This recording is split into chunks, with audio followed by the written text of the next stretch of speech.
ഇന്നത്തെ recipe crispy and crunchy ആയിട്ടുള്ളൊരു evening snack റെസിപ്പിയാണ്. വീഡിയോ എല്ലാവരും തന്നെ സ്കിപ്പ് ചെയ്യാതെ കാണാം. അപ്പോൾ ആദ്യം തന്നെ ഇതിനായിട്ട് ഞാൻ 2 ഉരുളക്കിഴങ്ങും 1 ക്യാരറ്റിൻ്റെ കഷ്ണം എടുത്തിട്ടുണ്ട്. പിന്നെ ഉരുളക്കിഴങ്ങ് ചെറിയ പീസസ് ആയിട്ട് കട്ട് ചെയ്ത് കൊടുക്കാം കേട്ടോ.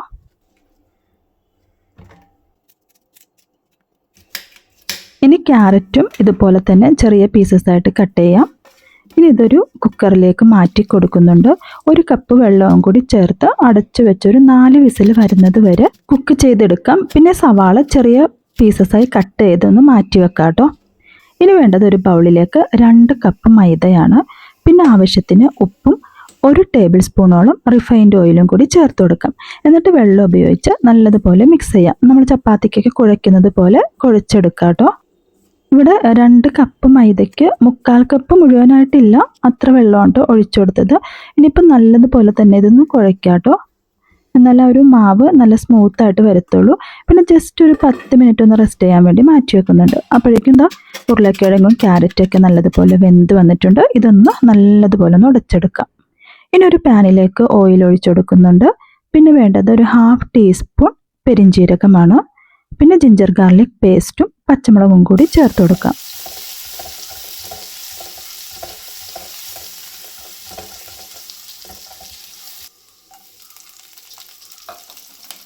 ഇനി ഇതിലേക്ക് പൊടികൾ ഓരോന്നായിട്ട് ചേർത്ത് കൊടുക്കാം. മഞ്ഞൾപ്പൊടി, ഗരം മസാല പൗഡർ, കുരുമുളക് പൗഡർ, പിന്നെ വേണമെങ്കിൽ മാത്രം കാശ്മീരി ചില്ലി പൗഡർ ചേർത്ത് കൊടുത്തിട്ടുണ്ട്. എല്ലാം 1/4 ടീസ്പൂൺ വെച്ചാണ് ചേർത്ത് കൊടുത്തത്. എന്നിട്ട് നല്ലതുപോലെ ഒന്ന് വഴറ്റിയെടുക്കാം. ഈ ഒരു ടൈമിലല്ലേ ഞാൻ ഓനിയൻ ചേർത്ത് കൊടുക്കാൻ മറന്നു പോയിട്ടോ. അപ്പോൾ സവാള ഈ ഒരു ടൈമിൽ ചേർത്ത് കൊടുക്കണം കേട്ടോ. ഞാൻ പിന്നെ രണ്ടാമത് ഏറ്റവും അവസാനമാണ് സവാള ചേർത്ത് വഴറ്റിയിട്ടത് കേട്ടോ. ഇനി ഇതിലേക്ക് കുക്ക് ചെയ്തെടുത്ത ഉരുളക്കിഴങ്ങും ക്യാരറ്റും പിന്നെ മല്ലിയിലയും പിന്നെ ആവശ്യത്തിന് ഉപ്പും കൂടി ചേർത്ത് എല്ലാം കൂടി നല്ലതുപോലെ ഒന്ന് മിക്സ് ചെയ്യാം. ഇനി ഇതിൽ വെള്ളം വറ്റി വരുന്നത് വരെ നമുക്കൊന്ന് കുക്ക് ചെയ്തെടുക്കാം. അപ്പോൾ വെള്ളമെല്ലാം വറ്റി വന്നിട്ടുണ്ട്. ഈ ഒരു ടൈം ആകുമ്പോൾ ഫ്ലെയിം ഓഫ് ചെയ്ത് കൊടുക്കാം. അപ്പോൾ നേരത്തെ സവാള ഇട്ട് കൊടുക്കാൻ മറന്നത് കൊണ്ടാണ് കേട്ടോ. അപ്പോൾ ഇത് സെപ്പറേറ്റ് ആയിട്ടൊന്ന് വഴറ്റി ഇതിലേക്ക് ചേർത്ത് കൊടുക്കുന്നുണ്ട്. എന്നിട്ട് എല്ലാം കൂടി നല്ലതുപോലെ ഒന്ന് മിക്സ് ചെയ്തെടുക്കാം.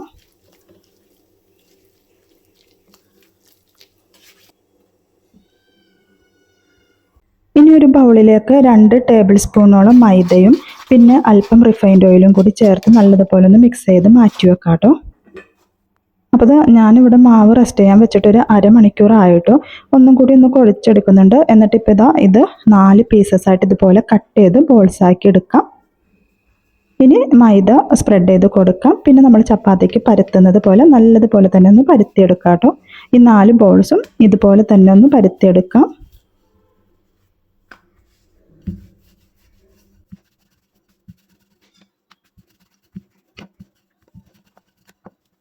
അപ്പോൾ മാക്സിമം പരത്തി എടുത്തിട്ടുണ്ട്. 4 എണ്ണം ഇതുപോലെ ചെയ്തെടുത്തിട്ടുണ്ട് കേട്ടോ. ഇനി ഇതിന് മുകളിലായിട്ട് മൈദയും ഓയിലും കൂടി ഉള്ളതൊന്ന് ബ്രഷ് ചെയ്ത് കൊടുക്കാം. അല്ലെന്നുണ്ടെങ്കിൽ മൈദ ഒന്ന് തൂകിയതിന് ശേഷം ഓയിൽ സ്പ്രെഡ് ചെയ്താലും മതി കേട്ടോ. ഏത് രീതിയിലാണെങ്കിലും നിങ്ങൾക്ക് ചെയ്തെടുക്കാം. അപ്പോൾ ഒട്ടിപ്പിടിക്കാതിരിക്കാൻ വേണ്ടിയാണ്. ഇനി നമ്മൾ മാറ്റി വെച്ച ആ ഓരോ ചപ്പാത്തി ഉണ്ടല്ലോ അത് ഇതിന് മുകളിലായിട്ട് ഇങ്ങനെ ഇട്ട് കൊടുക്കാം കേട്ടോ. 4 എണ്ണം ഇതുപോലെ ചെയ്യാം. ഓരോ പ്രാവശ്യം ചെയ്യുമ്പോഴും ഇതിൻ്റെ മുകളിലായിട്ട് ഓയിലും ആ ഒരു മൈദയും സ്പ്രെഡ് ചെയ്ത് കൊടുക്കാം. ഇനി ഇതുപോലെ ഒന്ന് മടക്കിയെടുക്കുന്നുണ്ട്. 4 സൈഡും മടക്കി ഒന്ന് എടുക്കാം കേട്ടോ. അപ്പോൾ ഈ ഒരു ഷേപ്പിൽ കിട്ടും. എന്നിട്ട് ഇത് ഒന്നും കൂടി പരത്തിയെടുക്കാം. മാക്സിമം തിന്നായിട്ടൊന്ന് പരത്തിയെടുക്കുന്നുണ്ട്.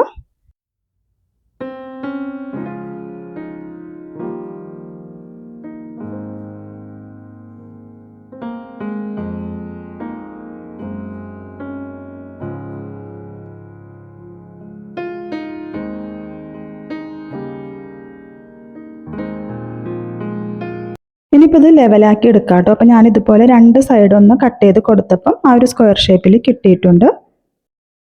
ഇനി ഇതിനെ തന്നെ 9 പീസായിട്ട് കട്ട് ചെയ്തെടുക്കുന്നുണ്ട് കേട്ടോ.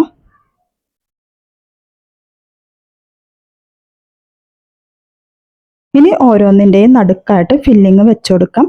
നിങ്ങൾക്കിപ്പോൾ ഈ ഒരു ഫില്ലിങ് തന്നെ വേണമെന്നില്ല, ചിക്കനൊക്കെ ആണെങ്കിൽ അതും ഉപയോഗിക്കാം കേട്ടോ. എന്നിട്ട് പിന്നെ ഇതുപോലെ ഒന്ന് മടക്കിയെടുക്കാം. ഓരോന്ന് ഇതുപോലെ മടക്കുന്നുണ്ട്.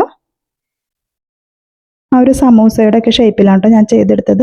പിന്നെ ഇപ്പോൾ ഓയിൽ ചൂടായി വരുമ്പം ഇത് ഓരോന്നായിട്ട് നമുക്ക് ഫ്രൈ ചെയ്തെടുക്കാം. ഇത് തന്നെ നമുക്ക് ഓവനിൽ വെച്ചും ചെയ്യാവുന്നതാണ് കേട്ടോ. പ്രീ ഹീറ്റ് ചെയ്ത് വെച്ച ഓവനിൽ 180 ഡിഗ്രിയിൽ 35 മിനിറ്റോളം ബേക്ക് ചെയ്തെടുക്കാവുന്നതാണ് കേട്ടോ. അപ്പോൾ നല്ല ക്രിസ്പി ആയിട്ട് തന്നെ കിട്ടും. അപ്പോൾ ഞാനിവിടെ ഫ്രൈ ചെയ്തിട്ടാണ് കേട്ടോ എടുത്തത്. അപ്പോൾ തിരിച്ചും മറിച്ചും ഇട്ട് നല്ലതുപോലെ തന്നെ ഒന്ന് ഫ്രൈ ചെയ്തെടുക്കാം. ആ ഒരു ഗോൾഡൻ കളർ ആകുമ്പോൾ എണ്ണയിൽ നിന്ന് കോരി മാറ്റാം കേട്ടോ.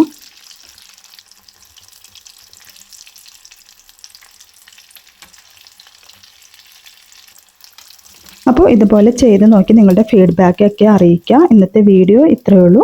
ഇഷ്ടമായെങ്കിലൊന്ന് സബ്സ്ക്രൈബ് ചെയ്യാനും ഷെയർ ചെയ്യാനും ലൈക്ക് ചെയ്യാനും കമൻറ്റ് ചെയ്യാനും മറക്കരുത്.